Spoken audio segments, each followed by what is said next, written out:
자, 예수님은 누구신가라는 제목의 프레젠테이션인데요. 이게 아마 오늘 다는 못 마칠 것 같고, 이제 아마 다음 주 금요일 정도까지 해야 이제 제가 준비한 내용을 다 마칠 수 있을 것 같습니다. 그래서 오늘 하는 데까지 좀 하고, 이거는 이제 제가 지난 여름에 한국에서 여러 군데서 강연했던 내용이고, 그리고 이제, 사실은 제목을 보시면 아시겠지만, 아니, 지금 우리에게 예수님이 누구신가, 이거를 우리에게 가르친단 말인가? 이 주제에 대해서 우리가 초신자들 대상으로, 불신자들 대상으로 하는 것도 아니고, 이미 다 교회 생활 수십 년 하신 분들이고, 우리 주님에 대해서는 다 그냥 알고 있다고 생각하시는 분들인데, 이게 웬 제목이냐, 이렇게 생각하실지 모르시겠지만, 이제 곧 보시면 아시겠지만, 우리가 예수님이 어떠신 분인가에 대한 이해가 성경이 말하는 예수님의 그 전체 모습의 온전한 100%를 다 못 알고 있다.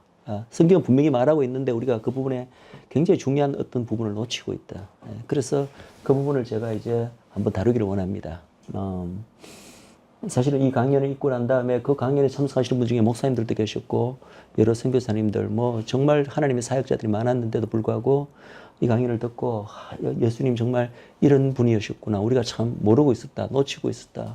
많은 분들이 그런 고백을 했었습니다. 그래서 한번 이제 보기를 원하는데 예수님은 누구신가? 바로 예수님의 성경이 말하는 그 true identity 그 부분에 대해서 한번 이제 나누기를 원합니다. 이제 이거는 제가 쓰는 표현인데 성경 전체에서 예수님에 대해서 말하는 그 예수님의 신분이 사실은 크게 두 가지 신분이 있다. 성경이 말하는 신분이 두 가지 신분이 있다. 그리고 예수님의 신분이 두 가지 신분이신 만큼 그분이 이 땅에 오신 목적 그리고 이 땅에 오셔서 하시는 사역조차도 이 두 가지 신분으로부터 두 가지 사역으로 크게 나눌 수가 있다. 예. 그런데 이 두 가지 사역은 예수님의 초림에만 적용되는 게 아니라 예수님의 재림에도 마찬가지라는 거죠. 초림으로 오시는 사역이든 재림으로 오셔서 하는 사역이든 이 두 가지 신분으로부터 두 가지 사역이 있다. 자, 그러면 예수님의 첫째 신분이 뭐냐? 두 가지 신분 중에. 첫째 신분은 우리가 이미 다 잘 알고 있는 신분입니다. 바로 예수님의 전 인류에 대한 예수님의 신분이 있어요. 전 인류에 대한. 그래서 이 전 인류는 모든 이방과 이스라엘을 포함한 어떤 개념입니다. 예수님의 신분. 그리고 이 예수님의 첫째 신분은 전 인류의 각각에 대한 개인적 관계에 기초한 신분이다. 예. 자, 그러면은 이러한 예수님의 첫째 신분에는 어떤 신분이 있는가 한번 봅시다. 첫 번째 예수님은 전 인류의 창조주십니다. 다 알고 계시죠? 예.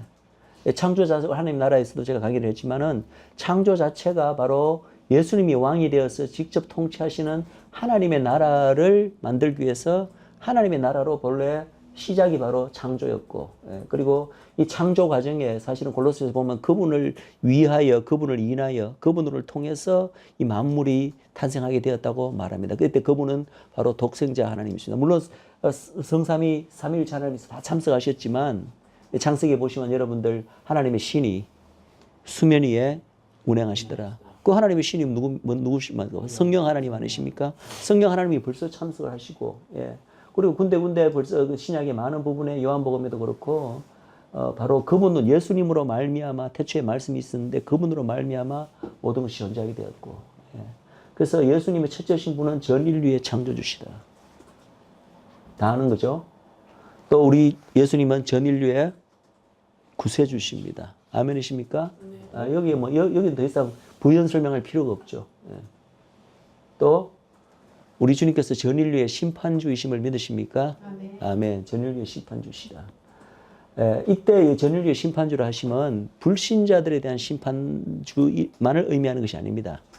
우리 믿는 자들에게도 하나님의 심판이 있음을 여러분 아십니까? 예. 그것을 성경에 여러 군데 언급하고 있는데 특별히 그 심판을 가르쳐 그리스도의 심판대라 이렇게 되어 있습니다. 그리스도의 모든 믿는 자들 역시도 주님 앞에 가서 심판을 받고 이 땅에서 행한 모든 일을 직고하게 되리라. 그분에게 직고하리라. 그래서 우리는 늘 심판하면 불신자의 심판만 생각하는데 믿는 자들도 심판을 받는다. 그런데 이 심판의 성격이 다르다. 불신자들에게 하시는 심판과 믿는 자들을 하시는 그 심판의 성격이 다르다. 자, 불신자의 심판은 쉽게 말해서 마지막 그 백보자 심판이라고 볼 수 있습니다. 예. 물론 이제 성경에 나오는 심판이 굉장히 여러 종류가 있어요. 주님께서 이 땅에 다시 오셨을 때 전 열방에 대해서 내리시는 양과 염소의 심판이 있고, 이미 그 전에 마지막 환란 시절에 여러분도 아시다시피 일곱 인의 심판, 일곱 나팔의 심판, 일곱 대접의 심판, 그것도 다 심판이죠. 그죠? 예. 그리고 이제 양과 염소의 심판이 있고, 그 다음에 소위 그리스도의 심판대라고 불리는 믿는 자들에 대한 심판이 있어요. 믿는 자들의 심판은 우리나라 말로는 번역은 그리스도의 심판대로 됐지만 사실은 헬라어 원전으로는 비마 저지먼트, 비마 심판입니다. 그리고 이제 마지막에 이제 전 모든 인류, 불신자들까지 포함한 모든 그걸 어떤 분들은 백보자 심판, 어떤 이들은 뭐 불신자의 심판 이렇게 이야기하는데 심판이 있습니다.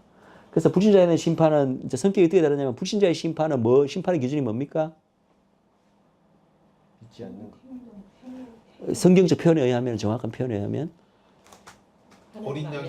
어린 양의 생명책에 이름이 있느냐 없느냐. 그거로 심판을 나누는 기준입니다. 예. 예. 그런데 이제 그리스도의 심판대는 믿는 자들에 대한 심판이거든요. 그리고 불신자들의 심판에 앞서서 하나님께서 하나님의 집을 먼저 심판한다고 되어 있어요. 그것의 예를 보여주신 게 이스라엘 민족에 대한 심판입니다. 열방을 심판하시기 전에 하나님이 백성들에게 하나님을 먼저 알리시고 하나님의 법을 먼저 주셨고, 그런 만큼 하나님이 항상 심판의 순서는 하나님의 자녀들을 먼저 심판하세요. 이것은 마지막에 교회에도 적용됩니다. 그래서 이 그리스도의 심판대라고 불리는 소위 비마 심판대의 성격은, 그러나 이 불신자에 대한 심판은 뭡니까? 그걸 어린 양의 생명책에 있는 그거로 해서 그거로 뭐가 갈려지죠? 영생과 영벌이 나뉘잖아요. 그게 바로 그 심판이라면, 이 비마 심판이라 불리는 믿는 자들에 대한 그리스도의 심판은 영생과 영벌을 가르는 심판이 아닙니다. 그 뭐가 결정되죠? 그 심판에서는? 예? 그렇죠. 다른 말로 표현하면은 상급입니다. 상급을 결정하는 심판이다. 예. 그래서 그 심판의 성격은 사실은 우리나라 말은 똑같이 심판인데 실제로 말하면 어카운팅입니다. 어카운팅이 뭡니까? 어떤 자기 종에게, 집사에게 재산 다 맡겨놓고 갔는데 마지막에 주인이 나타나서 너 재산 관리 잘했냐? 너 어떻게 그동안에 어떤 집사로서의 직분을 잘했나 안 했나를 최종 평가하는 거. 그래서 그 평가에 따라서 뭐가 결정됩니까? 상급이 결정됩니다. 천국에서의 지위가 결정되고, 천국에도 상급의 차이가 있고 지위의 차이 있는 거 여러분들 아시죠? 그걸 분명히 아셔야 됩니다. 하나님께서는 물론 영생과 영벌을 찾는 구원의 하나님이시기도 하지만 상 주시는 분임을 믿어야 할지니라. 자기를 찾는 자들에게 상 주신, 그래서 상은 다 다르다고 성경은 분명히 이야기했습니다. 상급이 달라요. 그 상급은 뭐에 따라서 결정됩니까?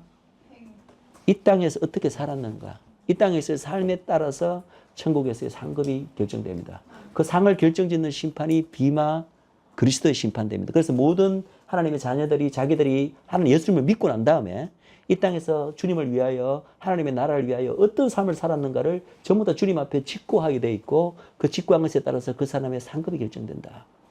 이 비매라는 말이 무슨 말이냐 하면은, 사도 바울이 왜 그 수많은 서신서에 보면은 사도 바울이 쓰는 특유의 표현이 있습니다. 달린다, 경주한다. 내가 다 달려갈 길을 다 달리고 난 다음에 나에게 면류관이 주어질 것이다. 이 개념이 뭐냐 하면은 바로 그리스, 그 당시 이제 헬라 문화가 전체 예수님 당시에 했잖아요. 헬라 시대 때 제일 유명했던 게 뭡니까? 올림픽의 기원이 되었던 체육 행사예요. 체육 행사. 이런 체육 경기 행사가 전 그 헬라가 지배했던 모든 지역에 굉장히 유행을 했습니다. 그래서 사도 바울이 늘 그걸 봤기 때문에 성경의 표현을, 그것을 가져와서 그런 표현을 쓴 거예요. 달려갈 경주를 다 달린다. 그럼 비마가 뭐냐 하면은, 예를 들어서 트랙 이렇게 경기를 하잖아요. 다 달리기 경기를 하잖아요. 그러면 이제 모든 선수들이 이제 마지막에 결승점 골에 들어왔을 때 등수를 결정하잖아요. 그럼 등수를 결정할 때 이 심판이 이 등수를 매기는 최종 매기기 전에 심판이 올라서는 이런 높은 받침대, 단상, 그것을 비마라고 부릅니다. 즉 믿는 자들의 심판이 그거와 똑같다는 거예요. 다 나름대로 예수님을 믿고 이제 영혼의 구원을 영생을 얻었죠. 구원을 얻었으나 그러나 각자 그 믿고 난 다음에 이 땅을 이제 각자 나름대로 이제 이 삶의 길을 달려오잖아요. 그것을 성경에서는 경주라고 표현합니다. 다른 박질, 경주. 나름대로 경주를 하는데 이 경주를 너희들이 과연 하나님이 주신 그 소명이나 부르심이나 혹은 이 하나님이 믿는 백성에게 주신 하나님의 계명들이 있잖아요. 그 계명들을 지키면서 정말 제대로 살아왔는가? 정말 하나님의 나라를 위해서 너가 어떠한 일을 했는가? 이 모든 것을 종합적으로 주님께서 정말 서서 마치 그리스 트랙 경주에서 심판관이 마지막에 그 비마에 올라와서 심판하듯이 그 모든 믿는 자들을 심판하는 그 심판을 그리스도의 심판대라고 부릅니다. 예. 그래서 단순히 거기에 심판하는 기준은 인간의 경주에서야 그냥 일찍 들어오기만 하면 되잖아요. 그죠? 그러면 그 순서에 대해서 결정되잖아요. 근데 그리스도께서 우리를 심판하시는 그 기준은 단순히 이 땅에서 얼마나 많은 일을 했는가, 얼마나 많은 하나님을 위해서 어떤 외형적인 가시적인 공적을 세웠나 이것만 하는 게 아니라 하나님께서 이제 뭘 보시냐 하면은 물론 그런 가시적인 공적도 이제 참고가 되겠지만 더 중요하게 여기시는 것은 그 모든 일을 할 때 하나님의 지키라고 하는 하나님의 법대로 달려왔는가. 예를 들어서 트랙 경기를 하더라도 막 옆에 선수 밀치고 자기가 막 밀치고 반칙해가면서 옆에 라인 막 끼어들면서 온갖 방법으로 먼저 앞설 수는 있잖아요. 그게 혹시 인간 사회에서는 그런 게 통용할지 몰라도 하나님의 나라에서는 그게 통용치 않습니다. 철저하게 단순히 양적으로 뭐 많은 일을 했나 그걸 따지기 전에 하나님께서는 철저하게 하나님의 그 규칙, 하나님의 법대로 지키면서 너희들이 달려갈 경주를 다 했는가. 이것을 일단은 또 보시고 그리고 더 중요하게 하나님께서 보시는 것은 우리 마음에 뭘 보십니까? 동기를 보십니다. 어떤 일을 하되 그것이 정말 하나님에 위한 사랑으로 하나님의 나라를 위한 순수한 동기에서 이 일을 했는지 아니면 정말 너희가 정말 너 자신이 정말 사람들 앞에 영광을 받고 칭찬을 받고 이따가 어떤 인간적인 이러한 동기 불순한 이런 것까지 그것이 가미되어서 하나님 나라 일을 했는지 그러면은 겉으로는 훨씬 더 뭐 큰 교회를 하고 뭐 엄청난 뭐 전도도 많이 하고 예를 들어서 뭐 하나님 나라에서 큰 일을 했어요. 그러나 그 동기가 순수한 하나님에 대한 사랑과 어떤 순수한 그런 동기를 하지 않고 자기 개인적인 그런 아젠다가 숨어 있으면은 그만큼 일을 해고도 그게 다 까먹어들어가는 거예요. 그렇게 해서 하나님이 등수를 정하십니다. 거기에 대한 이제 그 비슷한 예가 어디 나오냐면은 이 고린도전서에 보시면은 고린도전서 3장에 보시면은 지금 시간이 없어서 그걸 지금 할 수는 없는데 잠깐만 이야기하면은 우리가 나중에 주님 앞에 섰을 때 이 땅에서 행한 모든 공력들이 불을 거친다고 되어 있어요. 그래서 이 땅에 우리가 어떤 행한 것을 이제 집을 짓는 건데 각자 이제 예수 그리스도의 구원의 바탕 공통된 바탕이잖아요. 그 기초 위에 우리가 이 땅에 사는 동안에 그 위에다가 이제 우리가 공력을 쌓는다고 되어 있어요. 공력을 쌓는 게 바로 집을 짓는 거예요. 근데 집을 짓는 게 어떤 사람은 나무로, 어떤 사람은 다이아몬드로 짓고 금으로 짓고 은으로 짓고 어떤 사람은 나무로 짓고 풀로 짓고 지프로 짓습니다. 어떤 사람은 크기는 멋지게 거하게 지어요. 그러나 나중에 이제 하나님 앞에 섰을 때 이 우리가 이 땅에서 행한 모든 공력들을 심사를 받는데 심사를 그냥 눈에 보이는 집의 크기 화려한 정도로 심사받는 게 아니라 불을 통과한다고 되어 있습니다. 그래서 불을 통과했을 때 불에 타지 않고 남는 것에 대해서만 우리가 상을 받는다고 되어 있어요. 어떤 사람은 엄청나게 좋은 큰 집을 지었는데 불을 통과해 보니까 다 타고 남는 게 없어. 다 타는 건 뭐 어떤 게 탈까요? 나무나 지피나 불로 만들면 다 타는, 그리고 풀로 만들면 다 타버리고, 그게 금이나 다이아몬드나 은으로 만들면 어떻게 됩니까? 그대로 남아있겠죠. 그래서 남아있는 부분, 불을 거치고 난 다음에 남아있는 부분에 대해서는 우리가 상급을 얻고, 다 타버리고 없는 자들 어떻게 되느냐면은 간신히 구원 얻는다고 되어 있어요. 상급거리가 없는 거야. 그냥 그 영만 간신히 구원을 얻는다고 되어 있습니다. 이게 바로 상급의 개념입니다. 자, 그렇다면, 여기서 어떤 집을 지어야 그것이 금으로 짓는 것이고 은으로 짓는 것이고 혹은 다이아몬드로 짓는 것인가. 그것은 철저하게 하나님의 법에 너희들이 순종하며 더더구나 중요한 것은 너희들의 마음의 동기가 하나님 일을 겉으로 다 하나님 일을 한다고 하지만 그 마음의 동기가 정말 너가 삐까번쩍하게 멋지게 한번 살게 사람들한테 영광 얻고 칭송받기 위한 것인지 아니면 사람들한테 전혀 알려지지 않고 음지에서 빛도 없이 이름도 없이 겉으로는 이런 대단한 일도 하는 것도 아니야. 그러나 그것이 순수한 하나님의 일을 했을 때는 그게 바로 다이아몬드로 금으로 은으로 짓는 집입니다. 그래서 지금 이제 이야기가 좀 옆으로 새나가서 길어졌는데 어쨌든 주님께서 전 인류의 심판제로 하실 때는 이때 전 인류에는 불신자뿐만 아니라 바로 그 비마 심판대, 그리스도의 심판대, 주님의 백성들을 심판하시는 분도 우리 예수님이라는 얘기예요. 아멘이십니까? 네. 그래서 이 자리에 계신 분들은 전부 다 나중에 주님 앞에 섰을 때, 이 땅에서 행한 모든 공력이 불을 통과했을 때, 성경의 불이겠죠. 불을 통과했을 때 타지 않고 금이든지 은이든지 다이아몬드든지 순수하게 남는 그런 집을 지으시는 여러분들이 되기를 바랍니다. 저 여러분들이 되기를 바랍니다. 자, 또 예수님의 신분은 어떠십니까? 우리 너무나 잘 알고 있습니다. 예수님은 하나님의 본체시고 또 하나님의 아들이시고 또 구약적 표현으로 그래 예수님께서 또 복음서에서 가장 많이 인용하신 표현이 인자라는 사람의 아들. 사람의 아들. 이것은 사람의 아들이라 하면서 예수님께서 완전한 신성을 갖추시고 완전한 사람의 아들, 완전한 인성을 갖추시다. 단순히 그 얘기뿐만 아니라 인자라는 특수한 표현이 구약 전체에 계속해서 나옵니다. 구약 전체에. 그래서 다니엘서에 특별히 나오는 표현이 인자라는데 그 다니엘서 예언서에 나오는 그 예언의 바로 성취자가 바로 예수님이라는 얘기예요. 그래서 그걸 예수님께서 인자라는 표현을 사용하실 때는 그 다니엘서를 딱 의식하시고 그 같은 표현을 사용하신 겁니다. 그 다음에 우리 주님 어떠십니까? 만주의 주다. 만왕의 왕이다. The Lord of, 대문자 L Lord of small L Lords. 대문자 King of small kings. King of kings, Lord of lords. 예. 저걸 다른 말로 표현하면은 예수님은 온 열방의 만국의 주인이시다. 왕이시다. 이런 말로 표현될 수 있어요. The King of Kings라 했을 때 그 스몰 킹이 누굴 가리키는 걸까요? 각 나라를 리드하는 대통령이 예. 또 여러 가지 그 사회에서 모든 우리 믿는 자. 믿는 자의 모든 우리를 리드하는 사람. 지금 이 땅을 통치하고 있는 각 나라 왕들을 말하는 건가요? 아니에요. 그들은 대부분 그 사단의 주구들이고 예수님을 믿지도 않는 거예요. The King of Kings는 바로 장차 이 땅에 임할 하나님 나라가 임했을 때 우리가 계시록 어떻게 되시냐 모든 믿는 장자들은 첫째 부활의 자매안들은 예수님과 더불어 왕노릇하리라 되죠. 왕노릇하리라. 그 왕들을 말하는 거예요.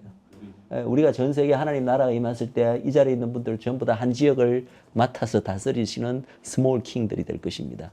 그 킹들의 킹이라는 얘기예요. 우리 주님께서. 예. 자, 그리고 예수님의 보세요. 예수님 첫째 신분은 전 인류에 대해서 가지시는 신분이다. 이걸 항상 먼저 딱 생각하시고요. 이 모든 타이틀은 바로 전 인류에 대해서 가지시는 신분입니다. 예수님의 전 인류에 대해서 가지시는 또 하나의 신분은 뭐냐면 바로 둘째 아담이라고 성경에서는 부르고 있습니다. 둘째 아담이란 말은 뭐예요?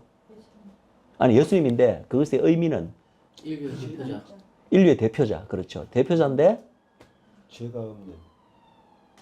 둘째 아담이라 했으니까 그것에 대비되는 존재가 있어야 될 거 아니에요. 첫째 아담에 대비해서 첫째 아담과 모든 것이 대비되는 존재라는 얘기예요. 일단은 첫째 아담이 전 인류를 대표했듯이 둘째 아담도 전 인류를 대표합니다.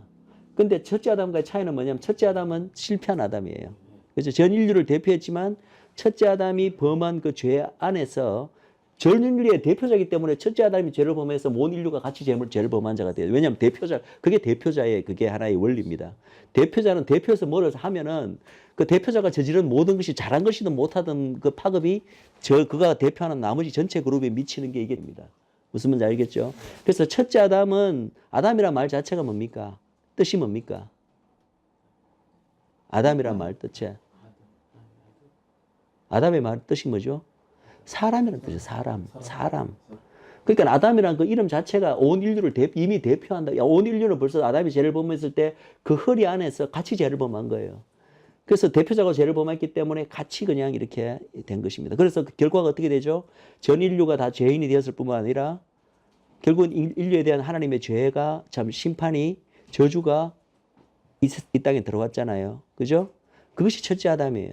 근데 하나님의 계획은 하나님의 사랑은 이렇게 인류가 첫째 아담 안에서 다 죄를 범해서 하나님 이 심판과 저주 안에 사는 것을 영원히 그냥 그렇게 사는 것을 원치 않으시고 이 인류를 다시 하나님께 되돌리실 계획이 창세전부터 써 있었다. 그럼 하나님이 정한 방법은 뭐냐면은 첫째 아담이 전체 인류를 대표해서 죄를 범함으로써 이제 좋은 이 죄가 세상에 들어오고 전 인류가 지금 타락했잖아요. 그럼 하나님의 방법은 그것을 리버스, 되돌리시는 거예요. 되돌리는 방법은 뭐냐면 똑같이 이번에는 첫째 아담 대신에 어떤 둘째 아담이라는 존재를 내보내시는 거예요. 근데 이 둘째 아담 역시도 전 인류를 대표합니다. 근데 첫째 아담과 이 둘째 아담은 첫째 아담과 정반대의 삶을 살고 정반대의 행동을 하는 거예요. 어떤 행동이에요? 첫째 아담이 범한 죄가 뭡니까? 하나님을 따르신다. 어? 하나님의 계명에 명령에 대해서 하나님의 말씀이 없었으면 불신이고 신이고 없어요. 항상 믿는다는 것은 하나님의 말씀이 먼저 있고 그 말씀에 대해서 믿느냐 안 믿느냐 그 말씀에 대해서 순종 안 하느냐 안 하느냐 그거잖아요. 그 항상 하나님은 말씀이 먼저 있어요. 말씀 먼저 주신다고요. 아담에게 준 그 하나님의 명령이 무엇일까요? 선악과인데 사실은 이제 그것을 신학적으로 바라보면은 나중에 예수님께서 어떻게 정리를 하시냐면 온 인류에게 주신 하나님의 두 가지 계명이 있습니다. 그게 뭐죠? 온 인류에게 주신 하나님의 두 가지 계명. 그거는 창조하실 때부터 모든 인간에게 향하신 하나님의 뜻이고 계명이에요. 명령이에요. 뭐죠? 하나님을 내 마음과 뜻과 정성을 다하여 온 힘을 다하여 목숨까지 다하여 사랑하라. 이게 첫 번째 계명이요. 두 번째 계명은 내 이웃을 내 몸같이 사랑하라. 그 두 가지 계명을 사실은 아담이 다 범한 거예요. 인류를 대표해서. 무슨 말인지 알겠죠? 그런데 예수님이 둘째 아담으로 오신 이분은 어떤 분이냐면은 그래서 어떤 인류도 이 둘째 아담이 온 이후도 그렇고 오기 이전도 그렇고 이후도 그렇고 어떠한 인간도 이 두 가지 계명을 온전히 지킨 사람이 없었다. 그런데 지킬래 지킬 수가 없었죠. 왜냐면 이미 죄인이 되어버렸기 때문에. 그러나 둘째 아담으로 오신 예수님께서는 인류를 대표해서 하나님 앞에서 인류 역사상 처음으로 전무후무하게 이 계명을 온전히 지키신 분이에요. 하나님의 아담이 택했던 그 선택과 정반대의 선택을 하는 거죠. 그래서 내 뜻대로 하지 마옵시고 목숨까지 바쳐서 자기의 목숨까지 들여서 우리가 왜 내 힘을 다하여 내 목숨까지 다하여 하나님을 사랑하라. 그것을 처음으로 이루신 분이 예수님이라는 거죠. 목숨까지 다해서 하나님의 그 뜻에 아버지의 뜻에 순종하여 그 계명을 지루신 게 바로 십자가고 십자가를 통해서 두 가지 길을 동시에 다 하셨어요. 두 가지 계명을. 첫 번째 계명 아버지의 뜻에 순종했잖아요. 그죠? 아버지를 사랑한 거죠. 둘째 계명이 뭐라고요? 내 형제를 내 이웃을 내 몸과 같이 사랑하라. 십자가에서 그거 이루신 거 여러분 다 아시잖아요. 죽으신 이유가 우리 죄를 대신해서 치르신 거잖아요. 죽으신 거잖아요. 그래서 형제 사랑. 그죠? 그러니까 아버지 사랑과 하나님 사랑과 형제 사랑의 이 두 가지 계명을 십자가에서 인류를 대표해서 둘째 아담으로 온전히 순종하신 거예요. 그래서 이 첫째 아담으로 인해서 인류에게 온갖 불행과 저주와 하나님의 심판이 왔는데 이제는 그 첫째 아담과 정반대의 그 선택과 행동을 하는 둘째 아담을 인류를 대표해서 내보내심으로써 이 둘째 아담 안에서 첫째 아담으로 인해서 비롯된 모든 인류의 불행, 저주, 심판을 둘째 아담 안에서 다 거꾸로 리버스. 그거 시키는 것이 그것이 하나님의 구원이고 하나님의 방법이라는 거죠. 이해하시죠? 그러니까 이 인류를 첫째 아담이건 둘째 아담이건 인류를 대표하기 위해서 둘째 아담이 어떤 분이 오셔야 되는 거야? 어떻게 와야 되는 거예요? 인간의 모습으로 오셔야 되는 거야. 예수님께 왜 성육신으로 인간의 몸으로 오셨는가? 그 비밀이 그 있는 거예요. 그리고 이것을 온전히 지키려면은 인간의 이미 죄에 빠진 첫째 아담의 후에는 어떤 누구도 둘째 아담의 후보가 될 수 없어. 그 자신이 이미 안에 죄성을 갖고 있는데 해결이 안 됐는데 어떻게 온전히 그 두 가지 계명을 어떻게 인간이 어떻게 지킬 수 있겠어요? 그것은 오직 하나님만이 지킬 수 있는데 근데 하나님으로 그만 오셔서는 안 되고 어떻게 와야 돼요?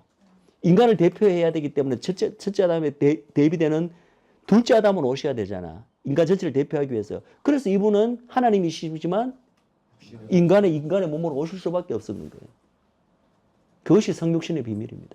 물론 성육신 오신 차원의 여러 가지 깊은 다른 뜻도 있지만 우리가 첫째 아담과 둘째 아담으로 이렇게 봤을 때는 왜 주님께서 인간의 몸으로 이 땅에 오셨어야만 되는가? 그 필연성이 이해가 되죠. 그죠? 예. 그러나 이 둘째 아담 역시도 전 인류를 향한 예수님의 신분이라는 거죠. 그죠? 첫째 아담으로 전 인류가 죄인이 되었고 이 전 인류를 대표해서 둘째 아담으로 오셔서 이 모든 죄와 저주를 리버스 회복하고 리버스 하시기 위해서 이분이 오신 게 둘째 아담이다. 그것은 여전히 예수님의 첫째 신분에 해당됩니다. 전 인류에 대한 신분. 그 다음에 자 우리 마태복음 1장을 한번 보세요.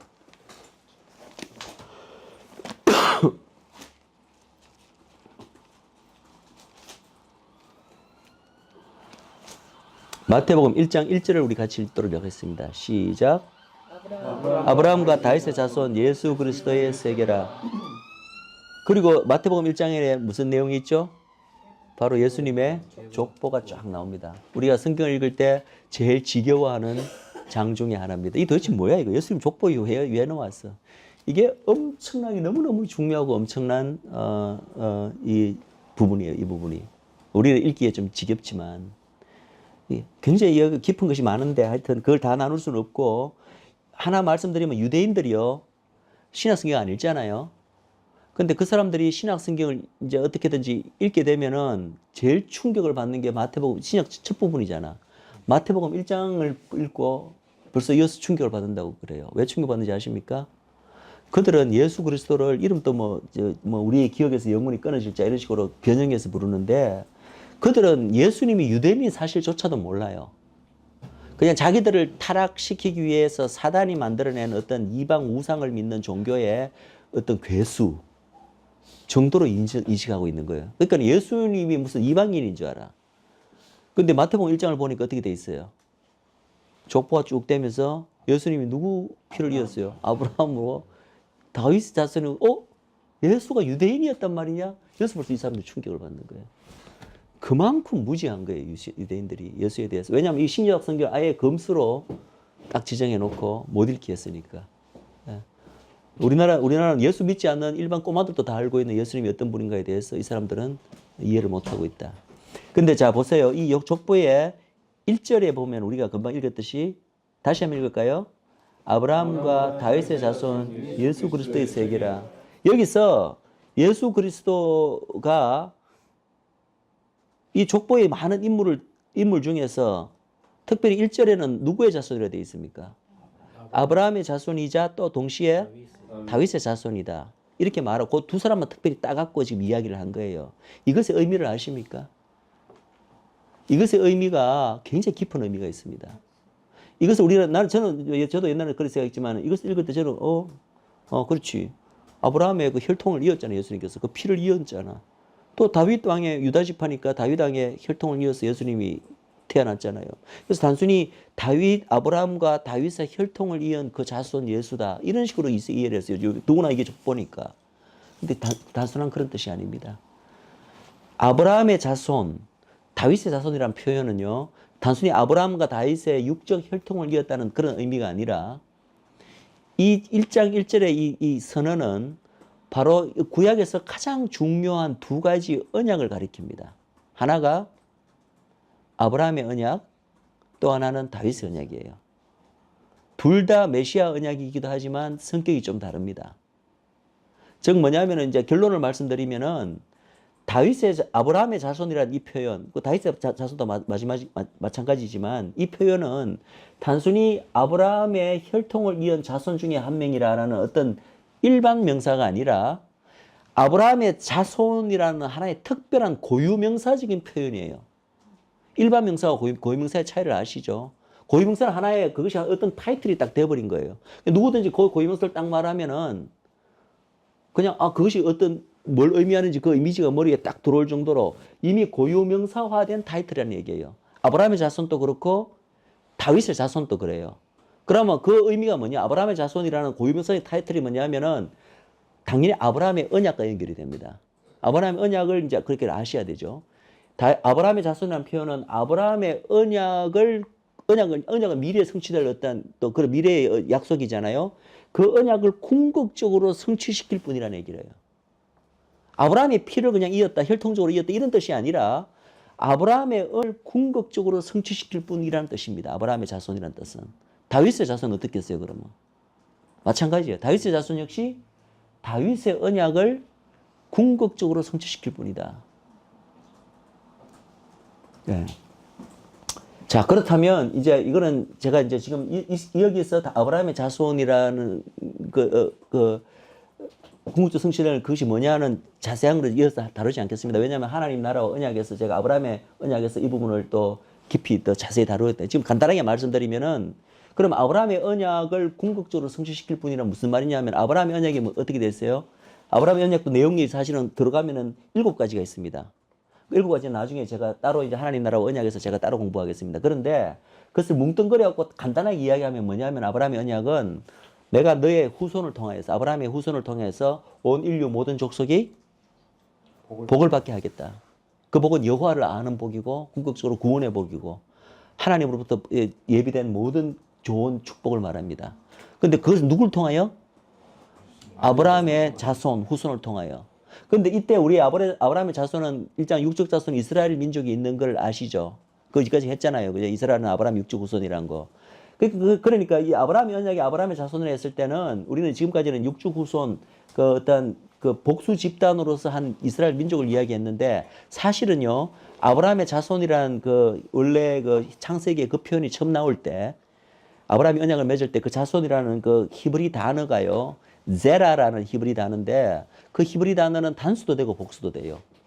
집합적 단수 명사로 우리가 예를 들어서 뭐 플리스 뭐 또 뭐 어떤 게 있나 뭐 하여튼 문법적으로는 단수로 쓰이는데 그게 단수 어떤 한 개인을 의미할 수도 있고 한 집단의 어떤 사람들을 동시에 의미하는 그 단어로 집합적 단수 명사로 쓰인 단어가 바로 후손이라고 쓰이는 제라라는 단어예요. 그래서 그 제라라는 단어가 성경에 잉글리시로 번역될 때 혹은 우리나라 말로 번역될 때 어떤 때는 descendants라는 영어 복수로 번역되기도 하고 어떤 때는 seed라는 대문자 s로 해갖고 단수로도 번역이 됐어요. 근데 원어를 보면 다 똑같은 제라예요. 무슨 말인지 알겠죠? 문맥에 따라서 아 이게 단수를 의미한다, 이게 복수를 의미한다. 근데 중요한 것은 이 아브라함의 후손 제라를 통하여 온 인류 만방이 복을 얻게 되리라는 거예요. 그러면은 이때 복수로 쓰인 이 집단은 바로 어느 뭐가 되죠? 나중에 육적 영적 후손다. 그러니까 교회와 이스라엘이 되는 거예요. 그죠? 그런데 단수로 쓰이는 이 후손은 누군가요? 바로 그리스도 예수를 가리키는 거예요. 무슨 말인지 아시겠죠? 그래서 이 마태복음 1장 1절에 아브라함의 자손 예수라 할 때 그 말은 무슨 말이냐면 이 예수 그리스도란 이 땅에 태어난 이 유대인 남자가 바로 창세 때부터 내려오는 그 근데 아브라함의 그 후손, 단수 후손이 해야 될 역할이 뭐예요? 그로 통하여 온 인류 모든 만방이 복을 받게 되리라.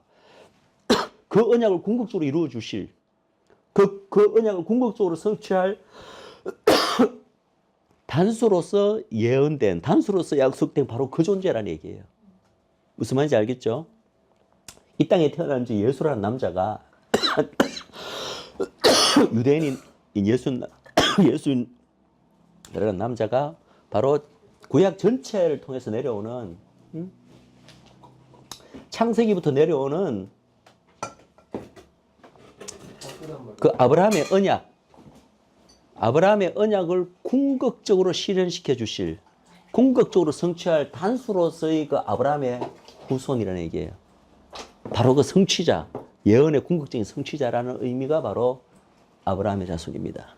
무슨 말인지 알겠죠? 그런 의미가 마태복음 1장 1절에 있는 거예요. 단순히 아브라함의 그냥 혈통을 이은 후손 중에 한 명이다 이런 뜻이 아니라 아브라함의 언약을 궁극적으로 성취해 줄 바로 그 예언의 그자, 그 단수. 예. 근데 이 신분이 왜 첫째 신분이냐? 왜냐하면은 이 아브라함의 후손의 역할이 뭐라고요? 이분을 통하여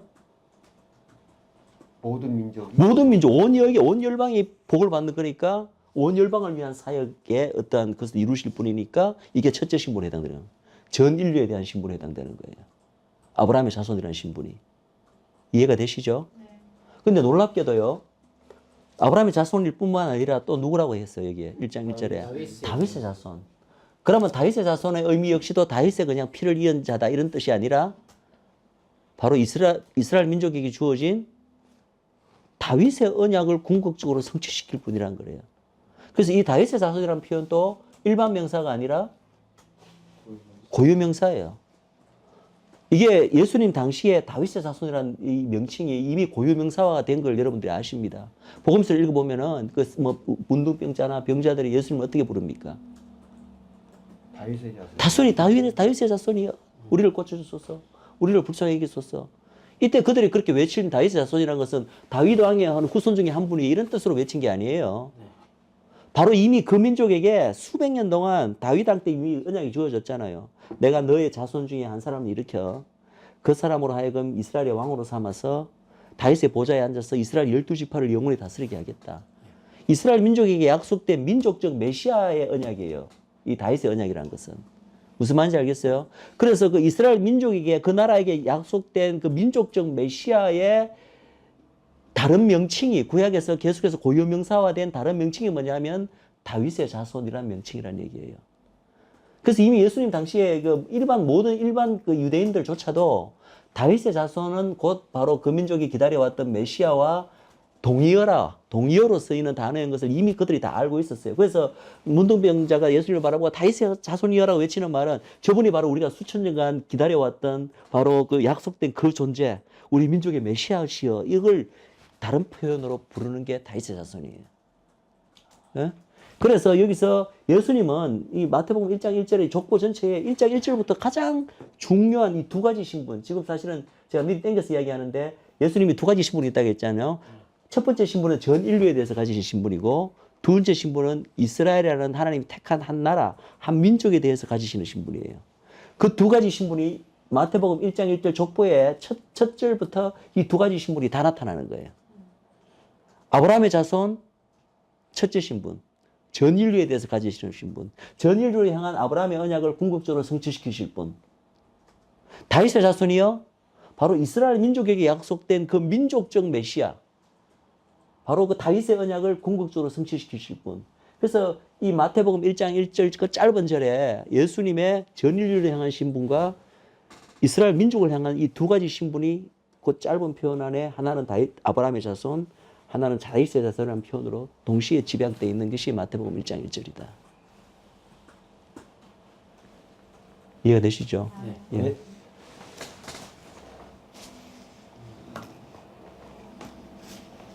또 예수님의 전 열방에 대해서, 전 인류에 대해서 가시는 신분이 뭡니까? 우리가 너무나 잘 알다시피 교회의 머리다.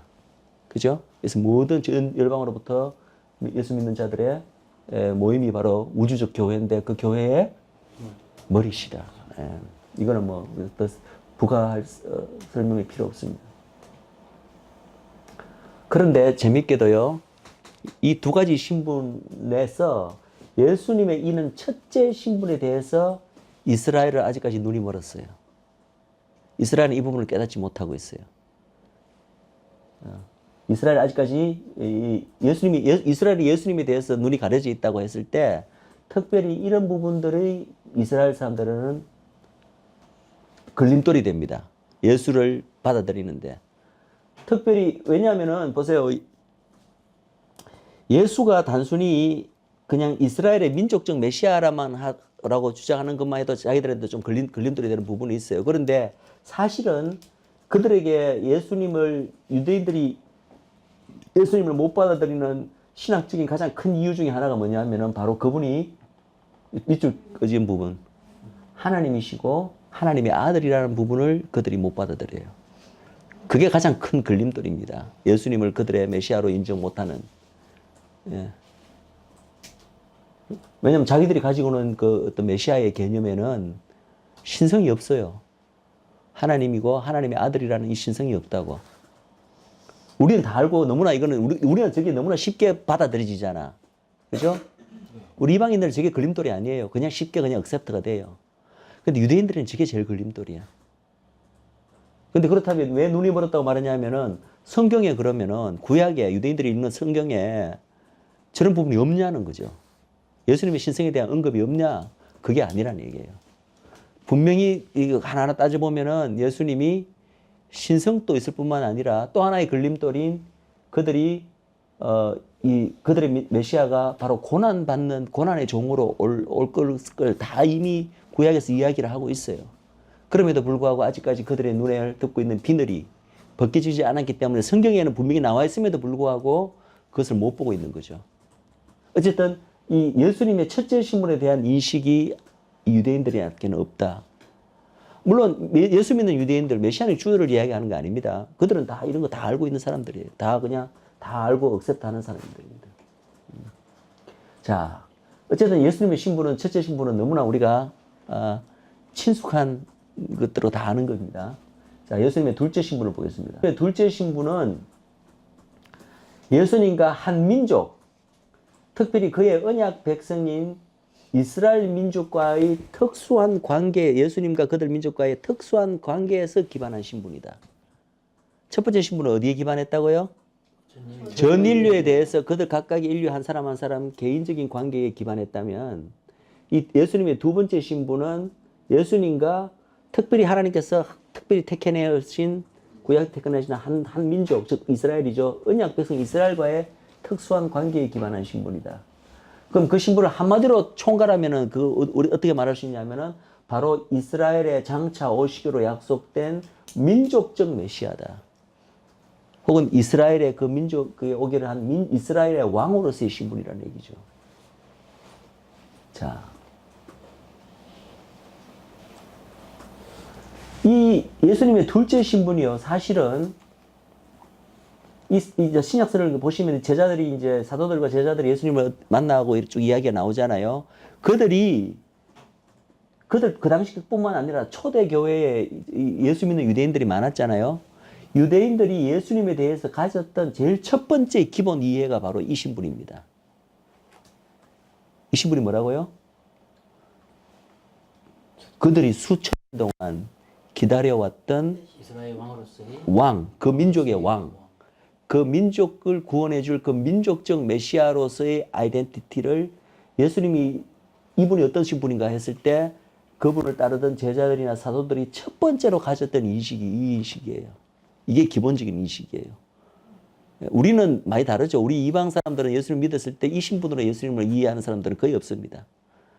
전부 다 아까 말한 첫째 신분으로 다 예수님을 이해하지. 그런데 유대인들에게는 다르다는 거예요. 유대인들에게는 예수님 당시도 그렇고 그 이후에 유대인들은 전부 다 이 신분으로 예수님을 첫 번째로 이해했다. 그런데 놀랍게도 이러한 신분을 제가 말했던 점점 기독교가 이제 로마로 넘어가고 국교화되면서 점점 그걸 이제 헬라화된다거든요. 헬라화돼요. 그래서 유대적 뿌리가 점점 사라지고 히브리적 뿌리가 사라지면서 예수님의 이러한 둘째 신분, 이스라엘 민족에 대한 어떤 특별한 관계에서 오는 이 신분은 점차적으로 퇴색되거나 망각되어진다. 우리가 때로는 예수님을 갖다가 이스라엘의 왕으로 부릅니다.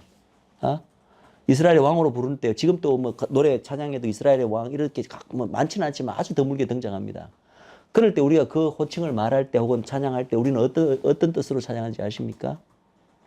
지금까지 아마 여러분들도 기도 뭐 어떤 그런 표현을 봤을 거예요. 그죠? 이 신학 백성들 사이에. 그때 우리가 가지는 이스라엘의 왕이라는 개념은 어떤 개념입니까? 그때 이스라엘 이 민족이 아니라 내가 이스라엘이요. 내가 이스라엘이고 우리 교회가 이스라엘이 되어버렸잖아요. 그러니까 당연히 예수님께서는 우리의 왕이시니까 이스라엘의 왕. 그러니까 우리는 이스라엘의 왕을 그렇게 받아들여요. 그죠? 근데 그게 아니라는 거예요. 우리 열방의 왕이기도 하지만 이스라엘의 왕이라고 했을 때는 우리는 이스라엘 아닙니다. 제가 거듭 말하잖아요. 우리와 교회와 이스라엘은 구분된다고. 그러니까 이스라엘의 왕이라는 표현은 우리에게 적용시켜야 될 표현이 아니라 그냥 이스라엘 민족이라는 거예요. 이스라엘 민족. 그 이스라엘 민족의 왕이라는 신분이에요. 그거는 예수님 당시도 그렇고 지금도 마찬가지고 영원히 이어질 타이틀, 예수님의 타이틀. 이스라엘 민족에 대해서 가지는 이 둘째 신분은 예수님이 왔을 때만 잠깐 유효하고 그 다음에 없어져 버린 신분이 아니라 중요한 것은 이 둘째 신분이 이 첫째 신분이 영원한 신분인 것처럼 이 둘째 신분은 지금도 유효한 영원한 신분이라는 얘기예요. 네. 그러나 이러한 신분은 우리 교회에서는 점차 망각되어졌다. 예. 뿐만 아니라 이제 우리가 너무나 잘 알고 있는 예수님이 이 땅에 탄생하신 목적, 그리고 이분이 십자가에서 죽으시고 그리고 부활하신 이것의 의미, 이 의미를 교회 생활 조금만 한 그 성도들에게 예수님이 왜 이 땅에 오셨고 십자가에 죽으신 의미가 무엇이며 부활하신 의미가 뭐냐라고 내가 물으면은 나름대로 전부 다 한마디씩 하실 수 있어야 돼요. 다 이제 이 자리에 계신 분들은 그걸 제가 가르칠 필요가 없어요. 근데 그 의미는 다 우리가 지금까지 알고 있는 의미는 다 사실이지만, 맞지만은, 그거 플러스 예수님의 구약 때부터 언약 백성이었던 이스라엘 민족에 대해서 또 다른 특별한 의미를 가진다는 거예요. 뭐가? 예수님이 이 땅에 오신 목적, 탄생과 예수님이 십자가에 죽으신 죽으심과 죽으시고 난 다음에 부활하신 것까지가 이스라엘 민족을 위해서 뭔가를 행하기 위해서 오신 특별한 의미, 목적이 있다는 거예요. 그 안에. 그걸 우리는 깨닫지 못하고 있습니다. 그리고 그 의미는 우리가 이미 알고 있는 십자가의 죽으심과 부활에 우리가 이미 알고 있는 의미와는 또 다른 의미예요. 즉 이방인들에게, 이방 나라의 교회들에게는 가지지 않는, 그들에게는 해당되지 않는, 적용되지 않는 특별한 의미들을 가진다. 그 의미들이 무엇인가 우리가 지금 이 5분 프레젠테이션에서 하나하나 저희들이 살펴볼 거예요.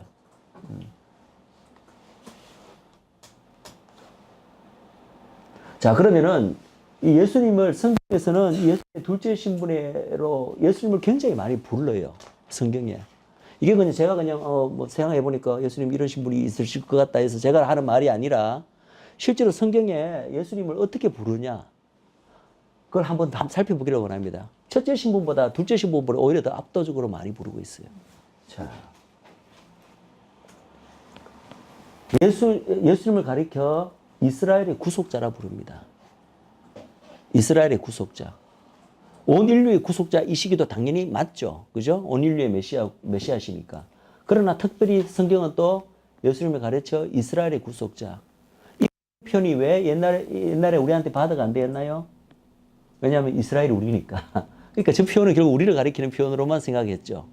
그러나 예수님은 이스라엘 민족의 구속자라고 해요. 근데 제가 이제 저기 노란색으로 특별히 해놓은 걸 한번 보세요. 누가복음 1장, 누가복음 2장. 누가복음 1장과 2장은 어떤 스토리가 적혀 있나요? 예? 누가복음 1장, 2장이니까 모든 복음서의 처음만 뭐로 시작합니까? 예수님의 사역, 태어나심, 예수님의 탄생에 대한 얘기예요. 예수님의 탄생에 대한 얘기잖아요. 누가복음 1장, 2장에는 예수님의 탄생, 아기 예수로 오실 때 그때 이 이야기예요. 그때 예수님을 가리켜 뭐라고 부르냐면은 이스라엘의 구속자로 오셨다는 거예요. 네? 구약 때 장차올 뭐 이스라엘의 메시아 그런 구약 때 그런 명칭 같으면 구약이니까 신약에서는 뭔가 달라졌으니까 이렇게 볼 수가 있지만은 신약 성경이에요. 신약 성경에 예수님의 탄생 아기 예수로 오신 예수님을 가리쳐 온 인류의 뭐 구세주, 뭐 온 인류의 왕 이런 또 맞지만은 개념적으로 맞지만 그렇게 부르지 않고 성경에서는 뭐라고 부르냐면은 이스라엘의 구속자라고 부르고 있다는 거죠. 그리고 이 표현은 구약에도 계속 이사야에서 쫙 제가 인용해놨죠. 등장하는 표현입니다. 자, 또 볼까요? 요한복음 1장. 예수님 아기 예수로 온 예수님의 처음 오실 때와 아닙니까? 그때 예수님을 가르쳐 온 인류의 왕, 온 열방의 왕이라 부르지 않고 이스라엘의 왕이라 불렀다. 그것은 구약에도 나오는 표현이지만 신약에 바로 아기 예수로 오신 예수님을 가르쳐 이스라엘의 왕이라 부른다. 마태복음 2장. 여전히 예수님 태어나실 때 아기 예수 때 모양이잖아요. 예수님을 가르쳐 뭐라고 부르십니까? 유대인들의 왕이다. 유대인들의 왕이다. 뿐만 아닙니다. 이게 탄생뿐만 아니라 요한복음 보세요. 요한복음 18장 두 구절, 19절이 굉장히 많이 인용되어 있죠. 요한복음 18장, 19장이 어떤 장인지 아세요? 저때 어떤 사건이 발생했나요?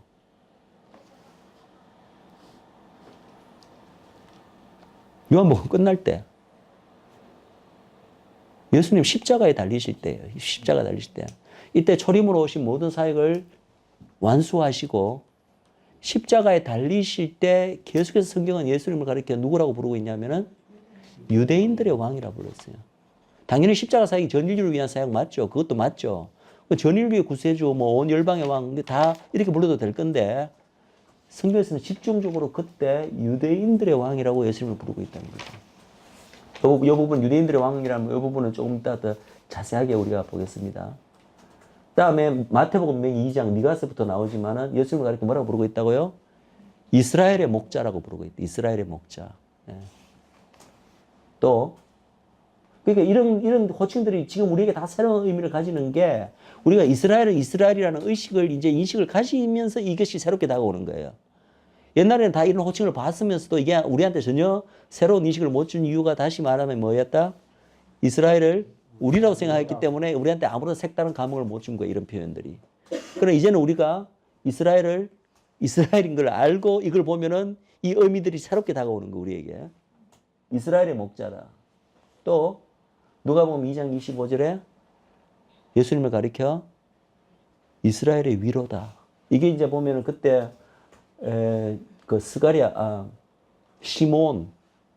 시몬 선지자가 왜 아기 예수 태어날 때 기다렸다가 안나 선지자와 시몬 선지자 이야기 나오잖아요. 그때 시몬이 아기 예수를 보고 이스라엘의 위로가 태어났다. 이스라엘의 위로라고 부릅니다. 뿐만 아니라 또 같은 그 시몬의 말 가운데 예수님을 가리켜 이스라엘의 영광이다. 또 이스라엘의 위로, 그리고 또 사도행전 28절은 예수님을 가리켜 이스라엘의 소망이다. 보세요. 지금 예수님을 일컫는 타이틀인데 그 앞에 전부 다 뭐가 붙었습니까? 이스라엘에. 압도적으로 이스라엘의 어떤 민족과의 관계에서 오는 이 타이틀이 압도적으로 많다는 거죠.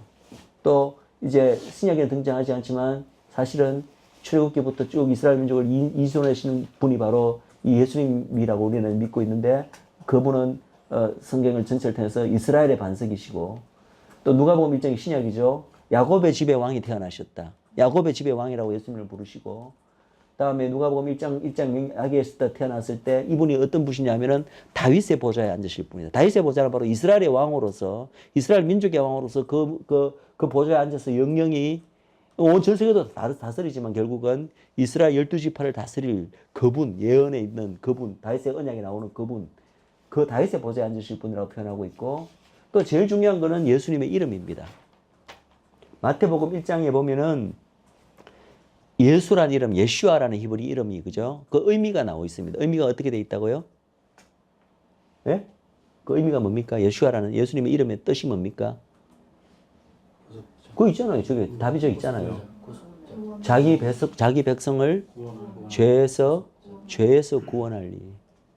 한마디로 쉽게 말하면 구원자 이렇게 되지만 어떤 엄밀한 의미는 하나님이 자기 백성을 죄에서 구원한다 이런 뜻입니다.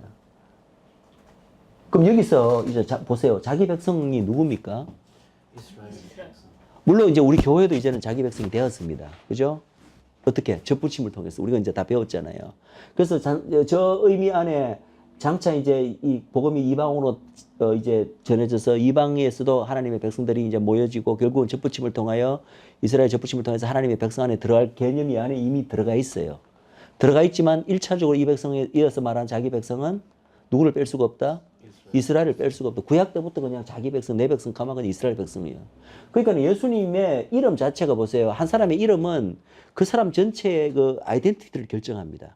성경에서 이름이 얼마나 중요하게 다뤄지고 계신지 여러분 아시죠? 그래서 이 예수님의 이름을 누가 줬어요? 제 이름을 누가 저렇게 하라고 했어요?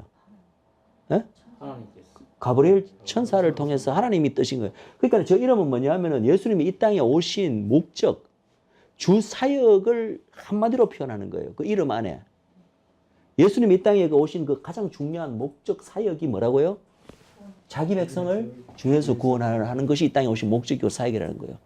그럼 우리는 이때 자기 백성은 우리 신약에 와서 그냥 다 우리라고만 생각했는데 사실은 우리도 맞지만 누가 들어가 있다고 그 안에? 이스라엘이 들어있다는 거예요.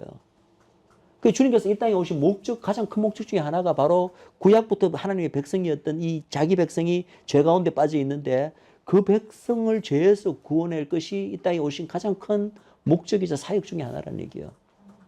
우리가 그 생각을 안 합니다. 우리는 누구든지 이 복음을 통해서 개인적으로 예수님을 영접하는 자, 그걸 죄에서 구원하는 이거는 다 아는데 한 민족적으로 이스라엘이라는 한 민족 전체를 하나님의 구약의 언약에 따라서 그 죄에서 결국은 구원하려는 목적을 가지고 예수님께서 이 땅에 왔다는 이스라엘 민족과 연관해갖고 이 예수님의 사명 오신 목적을 별로 시어리어스하게 심각하게 생각하지 않는다는 거죠. 예. 왜냐하면 예수님은 그냥 나의 주님이십니까? 나를 죄에서 구원하시러 오신 분이니까. 바로 저 민족, 구약 때부터 하나님의 백성이었던 이스라엘 민족에 대해서 어떤 특별한 사명을 띠고 이 땅에 오셨다는 그 부분을 우리는 인정을 잘 안 하죠. 그런데 예수님의 이름 자체가 그걸 나타내고 있다. 그래서 우리가 얼마나 예수님 이름을 자주 많이 부릅니까? 하루에도 12번 훨씬 더 부르죠. 그죠? 예수님께 기도하고 찬양하고 뭐 하잖아요. 그죠? 그럴 때마다 우리는 사실은 뭐라고 외치는 줄 알아요? 예수라고 외칠 때마다 우리는 뭐라고 외치는 겁니까? 사실은. 자기 백성 이스라엘을 죄에서 구원하리여. 자기 백성 이스라엘을 죄에서 구원하리여. 우리는 그런 목적도 아니고 그런 의도도 아니고 그런 의도 인식도 못하면서 예수님 이름을 부를 때마다 그걸 우리가 사실은 외치고 있는 거예요. 그 이스라엘 백성이 아직까지 죄에서 구원 못 됐잖아요. 뭐 아직 다 온전히 못 받고 있잖아요. 근데 예수님이 초림으로 오신 사역이 그리고 이제 나중에 다시 말하면은 예수님의 그 초림과 재림이 다 이 둘째 신분에서부터 오는 이 두 가지 사역을 결국 이루시기 위해서 두 번 오신다고 이야기했죠. 초림뿐만 아니라 재림으로 오시는 그 주 사역도 마찬가지예요. 두 가지 신분으로부터 이 두 가지 목적을 다 달성하기 위해서 오십니다. 첫 번째 신분으로서 오는 그 전 열방, 온 세계, 온 인류에 대한 어떤 목적이 있으시고 또 하나는 둘째 신분.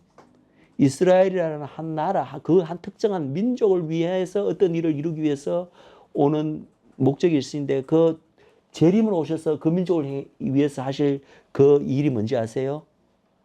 그게 우리가 늘 입금마다 이야기하는 이스라엘의 회복, 이스라엘의 민족적 구원, 이스라엘의 민족적 죄사함이에요. 그 이걸 언제 이루시냐 하면은 초림으로 오실 때부터 오신 목적이 저거잖아요. 근데 저 목적을 사실은 초림 때는 이루어지지 않았습니다. 일부 예수 믿는 유대인들을 제외하고는. 그러나 초림으로 오신 이 하나님이 정하신 이 목적을 그럼 결국 실패로 끝나게 하시겠어요? 또는 이름까지 그 목적으로 이름을 주셨는데 이것이 실패로 끝나면 하나님이 실패로 끝나는 거죠. 이게 있을 수가 없는 일입니다. 그래서 하나님께서는 결국은 이 예수님의 이름 안에 담긴 이 목적을 결국은 이루시는데 이것이 초림에 이루어지는 게 아니라 언제 이루어진다고요? 재림에 이루어진다. 다른 말로 표현하면 이 목적을 결국은 달성하시기 위해서 예수님께서 한 번 더 이 땅에 오시는 거예요. 재림으로 오시는 거예요. 그러니까 재림으로 오셔서 행하실 그분의 사역 중에 온 인류 뭐 하나님의 나라를 이루시고 그것도 당연히 크지만은 이스라엘 민족을 이제 온전히 구원해내시는 죄에서 돌이키시는 그 사역이 얼마나 큰 건가를 알 수가 있는 거죠. 또 하나 이제 제가 설명했습니다. 아까 마태복음 1장 11절에 나오는 다윗의 자손이라는 이 개념. 이것은 둘째 신분의 개념이에요. 예. 고유명사라고 이야기했습니다. 첫째 신분은 아브라함의 자손. 둘째 신분은 다윗의 자손. 그 두 가지 신분이 동시에 한 구절 안에 다 있다. 또 재밌는 거 보세요. 이 예수님의 둘째 신분이 이스라엘에 관한 이 신분이 예를 들어서 예수님 탄생할 때까지만 뭐 구약에 예언되었으니까 이루러 오셨는데 예를 들어서 이스라엘 민족이 결국은 십자가에서 예수님을 거부함으로써 그 이후에는 이스라엘 민족이 뭐 망하고 예루살렘이 불타고 이스라엘 민족이 전 세계로 흩어지고 난 다음에는 더 이상 이런 신분이 유효하지 않다면 그러니까 잠깐 반짝 예수님 태어날 때만 다 이런 게 나오니까 그때까지만 유효하고 이스라엘 민족이 예수님을 거부한 그 이후 십자가 사건 이후부터는 이미 이것이 더 이상 별 의미가 없고 이것의 모든 의미가 그냥 열방 교회로 그냥 이렇게 바뀌어져 버렸다면 그렇다면 보세요. 계시록이 무슨 책입니까? 계시록은 하나님의 구속 사역이 끝났을 때의 일이에요. 그때 대한 마지막 때의 예언들 아닙니까? 거기에 보면은 특별히 계시록 5장에 어떤 얘기가 나오냐면은 책이 있는데 책이 다 인이 봉해져가 있어. 그래서 이 사도 요한이 막 슬피 웁니다. 이 인을 뗄 자가 누구냐? 예. 그랬을 때 하늘에서 음성이 들리는데 이 인을 뗄 자가 한 명 있다. 그가 바로 다윗의 뿌리요 유다 지파의 사자다. 오직 그가 이기었다. 그가 이겨서 오직 그만이 이 인을 봉한 이 책을 열 자격이 있다라고 이야기합니다. 그때 다윗의 뿌리요 유다 지파의 사자가 누굽니까? 예수님이에요. 즉 하나님의 인류 구속사 이방 시대가 다 끝나고 이제는 이 모든 인류 구속사가 완성됐을 때에 예수님을 가리켜 뭐라고 부르고 있다고요? 다윗의 뿌리요 유다 지파의 사자다라고 부르고 있다는 거예요. 온 인류의 구세주요 하나님의 아들이요 온 열방의 얼마나 많은 다른 명칭들이 많습니까? 우리가 늘 좋아하는 명칭. 그렇게 부르고 있지 않고 예수님의 그 수많은 명칭 가운데 해필이면 다윗의 뿌리고 유다 지파. 우리가 얼마나 잘 사용하지 않는 표현이잖아요. 이스라엘 12지파의 하나의 그 마크, 엠블럼이 바로 사자인데, 라이언인데 그것으로 예수님을 칭하고 있다는 거예요. 인류 구속사의 마지막을 장식하는 저 때조차도. 그러니까 예수님의 이 이스라엘 민족과 유대인으로서 예수님의 이 신분은 예수님 초림 때 잠깐 그냥 그들 민족을 통해서 이 땅에 오셨기 때문에 그때까지만 유효한 신분이 아니라 이 신분은 하나님의 구속사가 완성되고 그 이후로도 영원히 사실은 이어질 신분이라는 얘기예요. 보세요. 나중에 새 예루살렘 성이 이렇게 내려올 그 모습이 계시록 마지막 장에 나왔잖아요. 그 새 예루살렘 성을 쭉 이렇게 묘사하는 묘사 중에 어떤 것이 있나요?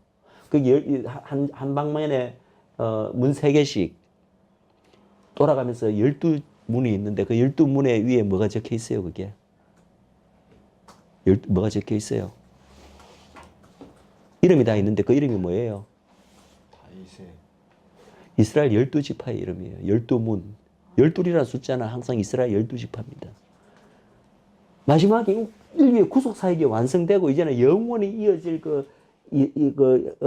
새 이름도 예루살렘이지만 어쨌든 그 예루살렘 성의 구조 안에 자체가 이미 아직까지 거기 이스라엘 12지파의 문이 있다는 거예요. 그러니까 이 12지파라는 개념은 그냥 옛날 고대 이스라엘 국가에 그냥 어떻게 12지파가 있었다. 이런 정도의 단순한 개념이 아니라는 얘기예요. 이 이스라엘의 존재, 이 유대인들의 뭔가 열방과 구별되는 이 존재는 영원히 하나님 나라 이후에 영원히 이어지는 존재고 그들과의 관계에서 예수님께서 그 민족에 대해서 가지는 특수한 시도 영원히 이어지는 신분이라는 얘기예요. 또 계속 봅니다. 이방의 빛이라는 이 신분 역시도 사실은 이게 왜 둘째 신발에 해당되냐 하면은 이거 조금 더 이제 좀 깊은 얘기인데 자, 이스라엘 민족이 이 열방에서 하나님께서 이 민족을 구분해 내셨잖아요. 그래서 하나님의 선민 만드셨잖아요. 그러면 아무 목적 없이 이 민족을 불러내신 게 아니라 그 목적이 뭐냐면은 열방을 섬기기 위해서 한 민족을 이제 수단으로 종으로 부리기 위해서 제가 불러요. 그런 이야기는 여러 번 제가 강조했습니다. 그러면 이 민족을 향한 이 열방을 향한 이 민족의 특별한 사명이 뭐냐라고 했을 때 그 사명을 한마디로 표현하면은 바로 이방의 빛이 되는 사명입니다. 이방의 빛. 즉 뭐냐면은 이 빛은 사실은 여호와의 빛이에요. 그래서 여호와 하나님께서 이 빛을 이 한 민족에게 먼저 주신 거예요. 그래서 이 민족을 하여금 이 민족의 열방을 향한 그 목적이 뭐냐 하면은 이 민족을 사용하시는 목적이 뭐냐 하면은 이 민족으로 하여금 여호와의 빛을 먼저 발하게 하는 거예요. 그러면 그 빛이 어디로 갑니까? 이방으로 가서 그래서 이방 역시도 하나님을 알지 못하던 이방이 이 민족이 발하는 여호와의 빛을 보고 여호와를 알게끔 여호와를 믿게끔 그렇게 만드는 게 이 민족을 향한 하나님의 가장 큰 사명입니다, 사실은. 그래서 이 본래 이사야서 42장 49장에 이 이방의 빛이라고 부를 때 그 구절을 보시면 누구를 가리킨지 아세요? 이스라엘 민족을 가리켜요. 그런데 동시에 놀랍게도 이사야서에 보면은 이스라엘 민족을 가리켜 이방의 빛이라고 부르는데 또한 그것이 메시아적 예언도 돼요. 메시아는 예수님이잖아요. 예수님도 이방의 빛이야. 이스라엘도 이방의 빛이야. 그 상관관계를 아시겠어요?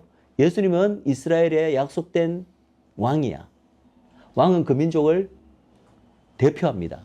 무슨 말인지 알겠어요? 그래서 그 민족이 받은 민족적 사명이 이방의 빛인데 그 민족은 그 사명을 제대로 수행을 못했어요. 그럼 왕이 오신 목적은 뭐냐면은 왕은 그 민족을 대표하기 때문에 하나님 앞에서 그 민족을 대표해서 그 민족이 제대로 수행치 못했던 그 민족적 사명을 왕이 대표해서 수행을 해내는 거예요. 그게 이방의 빛의 사명이에요. 원래 이스라엘이 온 열방에게 하나님을 알리는 빛의 사명을 받았는데 이스라엘은 제대로 수행하지 못했을 때 그러면 실패로 끝나잖아. 그럼 하나님이 한 민족을 향한 세우신 그 하나님의 어떤 뜻과 목적과 계획이 실패로 끝나도록 내버려 두시는 분이 아니라는 얘기예요. 하나님은 하나님이시니까.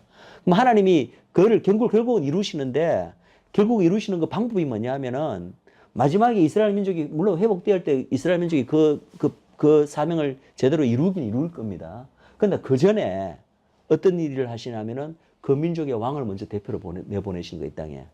그래서 그 왕으로 하여금 이 민족이 제대로 수행하지 못했던 실패했던 그 사명을 이 민족을 대표해서 그 민족의 왕으로서 먼저 그 사명을 수행하게 하는 거예요. 그러면 그 이유는 뭐냐면은 그것이 담보가 되는 거예요. 담보가 되어서 궁극적으로는 하나님께서 결국은 이 민족을 회복시켜서 결국은 이 왕이 대표해서 거둔 승리 안에서 우리가 그 쉽게 생각하면 이렇게 생각해요. 우리가 이 땅에서 하나님께 약속한 승리한 삶을 살 수 있는 그 기본 근거가 뭡니까? 기본 근거가 바로 예수님께서 이기셨기 때문이에요. 예수님께서 십자가에서 거둔 모든 그 승리가 그 후에 예수님을 믿는 모든 하나님의 자녀들이 이 땅에서 예수님이 거둔 똑같은 승리를 거두실 수 있는 그게 확정이 되고 담보가 되는 거예요. 예수님이 이미 이기셨기 때문에 십자가에서 사단을 물리치고 이기셨기 때문에 우리가 그 예수님을 믿는 믿음 안에서 우리도 그런 삶을 살 수 있다는 거거든. 우리도 예수님이 거둔 그 모든 승리를 우리도 거둘 수 있다는 거거든. 그 예수님께서 우리를 대표해서 먼저 그런 십자가의 승리를 거두신 이유는 그분 안에서 우리 역시도 똑같은 승리의 삶을 살 수 있게 하기 위한 확정이고 담보로 그렇게 이루신 거거든요. 그건 우리가 이미 다 알고 있는 개념입니다. 우리가 이 땅에서 승리할 수 있는 이유는 오직 예수님이 이미 승리하셨기 때문에 그 승리 안에서 우리가 승리하는 거예요. 그건 다 아시는 거잖아요. 이스라엘도 똑같다는 거예요. 이스라엘이 이 연열방에 대해서 하나님께 받은 어떤 사명이 있어요. 그 사명을 이스라엘은 제대로 수행하지 못했습니다. 적어도 예수님 오실 때까지는. 어쩌면 지금까지도. 그러나 하나님께서는 결국 이 민족에게 주신 이 사명을 실패로 끝나게 하지 않으신다는 거죠. 궁극적으로 승리케 하시는데 그 방법이 뭐냐 하면은 먼저 이 민족을 대표해서 그 민족의 왕을 내보내서 그 왕으로 하여금 이 민족이 받은 사명을 먼저 성공적으로 하게 만드는 것이에요. 그래서 예수님께서 전 세계 이방의 주가 되셨잖아요. 이방의 주가 되셨다는 말은 이방의 빛이 되신 거죠. 그분의 십자가 사역을 통해서 하나님의 그 구원을 전 열방에 가져다 주시는 그 주인이 되신 거니까. 근데 그것을 다른 각도로 보면은 그것이 사실은 이스라엘 민족이 받았던 이방의 빛이 되는 사명을 그 민족의 왕이 대표해서 이루신 거라는 거예요. 굉장히 좀 낯선 개념이지만 이 개념을 제가 자꾸 반복해서 제가 가르칠 테니까 이걸 좀 이해하시기 바랍니다. 자, 그래서 이건 역시도 예수님이 이방의 빛이 되신 것도 예수님의 둘째 신분이고, 그 다음에 이사야서 42장 6장에 보면은 이 장차 오실 예수님 메시아의 언약, 메시아에 대한 예언 구절 말씀인데 거기에 예수님을 어떻게 부르냐 하면은 백성의 언약이라고 부릅니다. 백성의 언약. 이게 또 무슨 말이냐? 이때 말하는 백성은 어느 백성인지 아시겠죠? 이스라엘 백성을 가리켜요. 이스라엘 백성에게 언약이 주어집니다. 그 언약은 처음에 주어진 거는 물론 아브라함의 언약이고 중간에 이 민족이 실패한 모세의 언약이 중간에 있다가 마지막에 어떤 언약이 주어집니까? 이스라엘 민족에게 예수님 오기 전에 마지막으로 주어진 언약. 새 언약이거든요. 그 새 언약이 바로 복음인데 그 언약을 궁극적으로 성취하실 분이라는 얘기예요. 그래서 예수님의 사람의 명칭이 백성의 언약이에요. 이스라엘 백성에게 약속된 그 새 언약을 궁극적으로 성취하실 분. 예. 그걸 우리는 이제 이 이스라엘 백성에게 그 새 언약이 궁극적으로 성취될 때 우리가 그것을 다른 표현으로 이스라엘 민족의 구원 혹은 이스라엘의 회복 이런 표현으로 늘 사용하는데 다르게 표현하면 이스라엘 민족에게 약속된 그 새 언약의 궁극적 성취예요. 그것을 이루실 분, 성취하실 분이란 의미로 그분을 백성의 언약이라 부르고 있다. 또 이제 계속 구약에 나오는 예수님의 둘째 신분은 이스라엘의 창조자시고 애굽에서 창조해내셨잖아요. 이끌어내셨잖아요. 그죠? 이스라엘의 거룩한 자고 너무나 많이 등장하는 표현은 이스라엘의 거룩한 자, The Holy One of Israel. 야곱의 전능한 자고 또 어떻습니까? 그분은 끝까지 이스라엘의 하나님이시고 야곱의 전능한 자. 제가 다 드릴게요. 야곱의 전능한 자. 그러니까 하나님이 스스로를 계시하실 때 계속해서 나는 이스라엘의 하나님이다. 야곱의 전능한 자다. 이것을 하나님께서 이렇게 스스로를 부르시는 이 명칭에 대해서 우리가 충분한 크레딧을 안 주고 있는 거예요. 우리가 지금. 어떻게 함으로써. 저 이스라엘을 계속해서 나라고 우리로 자꾸 치환해서 자꾸 생각함으로써 하나님이 나의 이 명칭은 나는 항상 내 자신을 하나님 스스로를 계시하실 때 나는 이스라엘의 하나님으로 계시를 하시는데 그 하나님의 의도와 그것을 우리는 아주 이렇게 묽게 약화시켜버리고 어떤 때는 앞에 이스라엘을 그럼 떼버리고 그냥 하나님 혹은 그 앞에 마음대로 우리가 전 인류의 하나님, 온 열방의 하나님 이런 식으로 우리가 붙이는데 뜻으로는 맞죠. 전 인류의 온 우주의 하나님이시고 전 인류의 하나님이 맞긴 맞지만 하나님이 스스로를 부르시는 성경에 계속 계시하는 이름은 나는 이스라엘의 하나님이라는 거예요.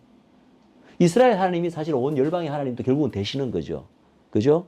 그렇지만 하나님이 끝까지 스스로를 계시하시는 것은 나는 이스라엘의 하나님이다. 이것은 예수님 오시기 전까지만 유효한 명칭이 아니라 예수님 이후로도 영원까지 이어지는 명칭인 거예요. 예. 이 이스라엘의 하나님이라는 명칭은요, 구약 때만 쓰이는 게 아니고 누가복음 1장, 마태복음 15장 이게 다 신약 때도 여전히 이스라엘의 하나님이신 거예요. 예. 이스라엘이 예수님을 거부한 그랬음에도 불구하고 하나님은 스스로를 이스라엘의 하나님으로 계시하신다. 제일 또 많이 쓰이는 표현이 어떤 표현입니까? 아브라함과 이삭과 야곱의 하나님. 출애굽기 3장 15절에 이제 처음으로 그 표현이 등장합니다. 한번 읽어볼까요? 시작. 하나님이 또 모세에게 이르시되 너는 이스라엘 자손에게 일치가 이르기를 나를 너에게 보내신 이는 너희 조상의 하나님 곧 아브라함의 하나님 이삭의 하나님 야곱의 하나님 여호와라 하라.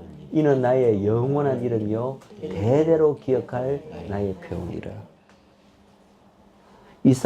아브라함과 이삭과 야곱의 하나님이라 이 표현은 하나님 스스로를 계시하시면서 이는 나의 영원한 이름이다. 대대로 반드시 기억해야 될 표현이다. 이때 영원이다. 대대로 딱 하는 이게 예수님 오실 때까지만을 말하는 겁니까? 이스라엘 민족이 예수님을 거부한 그때까지만 저게 유효하고 그 이후로는 그럼 하나님은 더 이상 아브라함과 이삭과 야곱의 하나님이 아니고 이 이름이 유효하지 않나요? 아니잖아요. 영원하다고 그러셨잖아요. 이거는 그때 이후로 넘어서서 신약 시대는 물론이고 마지막 하나님의 나라 뭐 천국이 임하고 그 이후까지도 영원히 하나님은 스스로를 어떻게 표현한다고요? 아브라함과 이삭과 야곱의 하나님이고 이스라엘 하나님도 마찬가지예요. 이것을 교회가 충분히 어프리시에이션을 못하고 있어요. 이런 하나님 것은. 자 보세요. 제가 이걸 한번 물어볼게요. 그렇다면 하나님께서 또 우리는 항상 왜라는 의문을 항상 퀘스천을 해야 됩니다. 하나님께서는 예수님으로 하여금 이방의 빛으로 삼아서 나에게 하나님의 구원을 베풀어 땅끝까지 이게 하리라. 이 사역이 뭡니까? 이방의 주로서, 그죠? 이방의 전 세계 메시아로서 온 열방을 하나님의 구원을 가져다 주는 바로 예수님의 첫째 신분으로부터 오는 사역인 거 아시겠죠? 근데 그거가 다가 아니라 요 위에 보세요. 또 하나의 사역이 뭡니까? 야곱의 지파들을 일으키고 이스라엘 중에 보존된 자를 돌아오게 하는 것. 남은 자, 보존된 자, 남은 자. 이것은 열방하고 관계없이 이스라엘 민족을 향한 사역이에요. 예전에는 이걸 읽으면서도 우리가 왜 못 깨달았죠? 여기 나오는 야곱도 이스라엘도 다 우리 이방이야. 우리 열방이야. 그러니까 이 구절을 읽으면서도 이걸 못 깨달은 거죠. 예. 그래서 예수님께서 이 땅에 오신 나절 장차 메시아의 예언에 보면은 이 두 가지 이 사역이 클리어하게 이렇게 구분이 됩니다. 전 열방을 향한 사역, 그리고 이스라엘에 대한 사역. 야곱의 지파들을 일으키고 이스라엘 중에 보존된 자를 돌아오게 하는 것. 심지어 여기 보세요. 초록색으로 제가 해놨는데, 예? 나는 여호와의 보시기에 존귀한 자. 이게 예수님 스스로 말했죠. 하면서 다시 야곱을 자기에게로 돌아오게 하시며 이스라엘을 자기에게로 모이게 하시려고 나를 태우면서 예수님께서 태에서 나오면서부터 예수님께서 주신 그 목적이 뭐냐고요?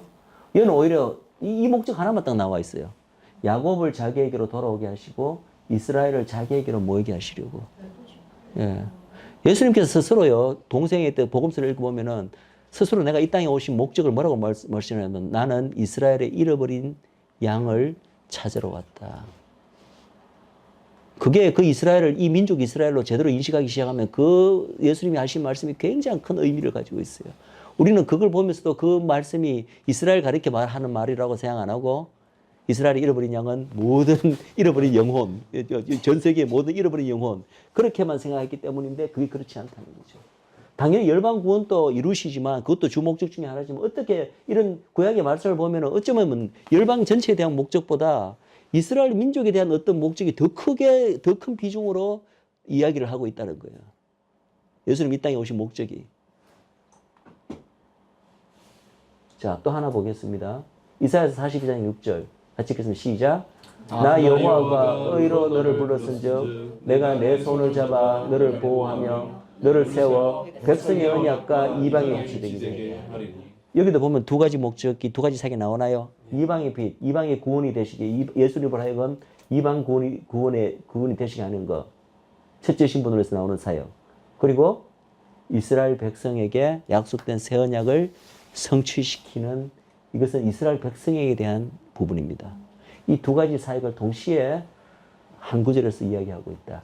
하나만 더 보겠습니다. 시작. 이거는 누구냐면은 이게 아마 시몬이 고백한 걸 거예요. 누가복음 2장 아기 예수가 태어났을 때 시몬이 예수님께서 아기에서 딱 보시고 이분을 하나님께서 성령으로 이분이 왜 이 땅에 태어나셨는지 그 목적을 이렇게 이야기합니다. 내 눈이 주의 구원을 보아사오니 이는 만민 앞에 예비하신 것이요 이방을 비추는 빛이요 주의 백성 이스라엘의 영광이니이다. 여기도 예수님의 두 가지 사역, 두 가지 목적을 이렇게 병치해서 이야기하고 있습니다. 하나는 이방 전체의 구원주로 오신 것이고 하나는 주의 백성 이스라엘의 어떤 영광을 이루기 위해서 오셨다. 그래서 예수님이 두 가지 신분으로부터 이 두 가지 사역이 오는 것은 성경에서 분명히 이야기하고 있습니다. 잠깐만요. 그러면 요거는 이제 인트로덕션으로 여기까지만 하고 제가 요거는 조금 쉬고 하겠습니다. 여기서 끊고 일단은